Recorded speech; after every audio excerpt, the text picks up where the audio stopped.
Welcome to the Rim Break Rodeo. We hope this video helps. In this video, I will explain how to play Mahjong on your iPad. First, you will need to find a suitable Mahjong application in the App Store. There are many free and paid options, often with thousands of positive reviews. Once you have selected an app, simply tap to download and install it.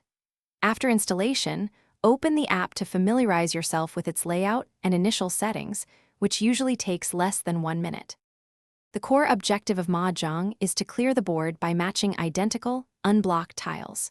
Tiles are considered unblocked if they have at least one side, either left or right, completely open and no other tiles on top. You will typically find 144 tiles arranged in various layouts. Look for pairs of identical tiles, such as 2 bamboo tiles or 2 dragon tiles, to remove them and progress through the game. To master Mahjong, focus on clearing tiles from the top and sides first, as this often unblocks more options. Most apps offer helpful features like a hint button, which can guide you to a valid move, or an undo button, allowing you to reverse your last 1 or 2 moves. Experiment with different game modes, such as Classic or Challenge, and adjust the difficulty from easy to hard to enhance your skills. Many Mahjong apps allow for extensive customization to personalize your gaming experience.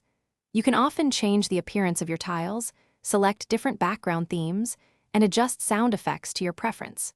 Keep an eye on your in-game statistics, like your fastest clear time or highest score, to track your improvement. Mahjong offers a wonderfully relaxing yet mentally stimulating way to pass a few minutes or even an hour. Thanks for watching. Consider subscribing if we helped you.